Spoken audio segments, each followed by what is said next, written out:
Today in the bunker, we're going to make fences for your post-apocalyptic tabletop. We'll start by making some bases. I always make these out of the same basing material. The mat board, you can use chipboard, you can use any number of things. I draw out approximately the size I want and try to make the ends so that I can cut about a 45-degree corner. That way you don't have to make corner pieces specifically. You can if you want to. They look a little neater, but this way you can kind of just slap down fences and they go together and everything's great. Be sure to make them wide enough that this doesn't easily tip over. Keep them stable. So we're going to go put some sealer on these and we'll be right back. I do want to touch briefly on the materials we're going to use. I already mentioned the basing, which is pretty standard for my projects. The fence posts themselves, for the various kinds of posts, you can use almost anything. I use a lot of square basswood or balsa wood, various sizes. Same thing with dowel rod. Just whatever seems to fit your scale. And then a lot of these coffee stirrers you use for planks or uprights, whatever. You can use them as bracing. And then I'll stick on the corrugated iron, which I would pachow, but I don't know how to add that into the video. But I made a video about this. The last one was about making corrugated. And you can add little things. Chunk of I-beam. This one has an I-beam for one of the uprights, and also a cat hair, a barrel filled with earth, which is just a barrel that I put ground or basing on top of to make it look like it was full of dirt. I didn't actually fill it full of dirt, but that works great. That's that also, if you're building like a Vietnam fire base or something, that works perfect. GIs did that a lot.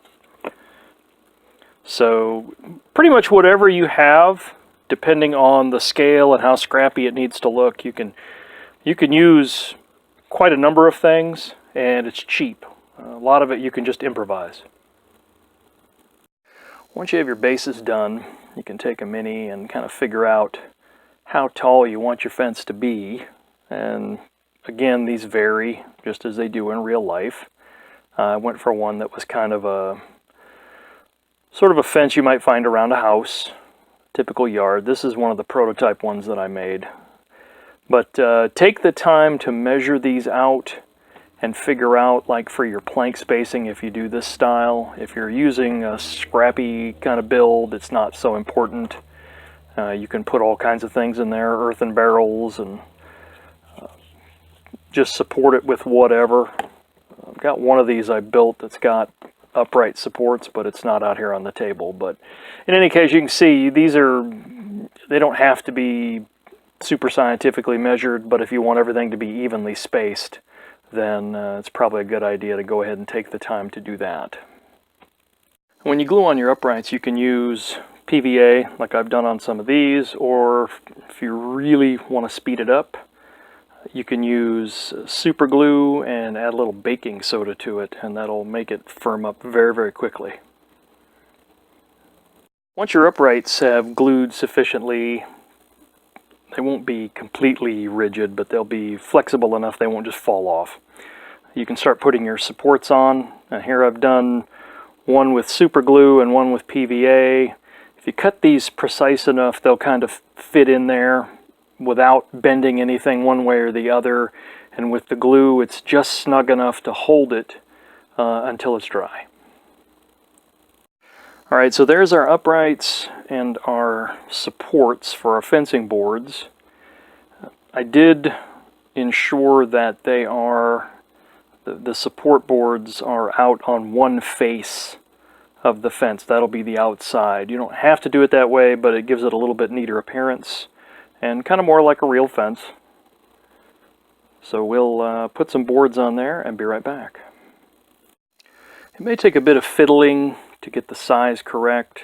The pieces of wood that I'm using, which are coffee stirrers, I figured out that I can get 7 of them fairly evenly spaced on a support beam that's about 45, 46 millimeters long. Yeah, I know, what about freedom units? But it's much easier to measure it that way, just with the little ruler I'm using. But we'll put the rest of these on and be right back. Once you got all your boards glued on the face of the fence, while the glue is still setting up, you can go through and make your final adjustments as far as evening them out, the height, and just make sure that you're happy with how they look. Go ahead and get your excess glue while it's still wet.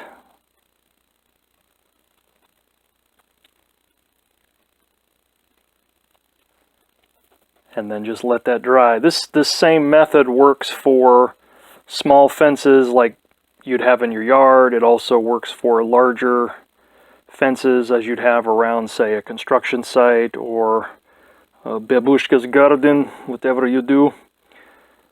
Whatever period you're doing, a lot of the Eastern European fences are very similar to these.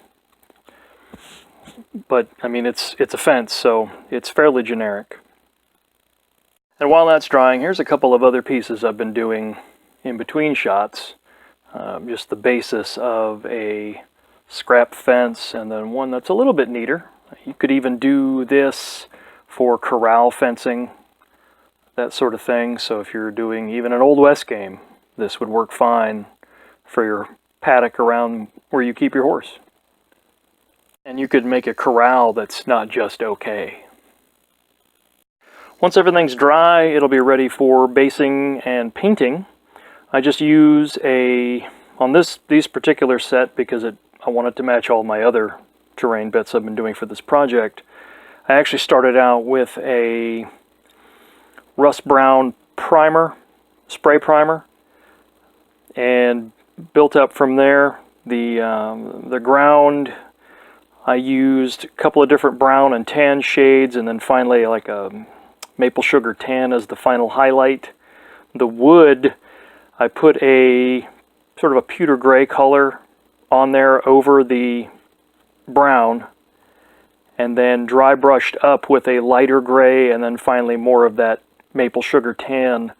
The paint on there, you can stipple that. I used a sponge just to get that very weathered look. There was paint on here once, but it's flaked off long ago.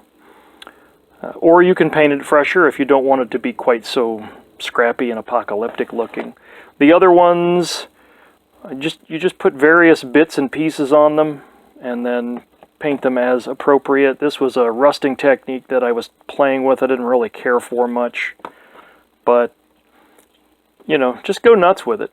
You can put in pieces of girder, whatever, just make it as scrappy as you want it to look. Anyway, I hope that helped. Thanks for watching, guys.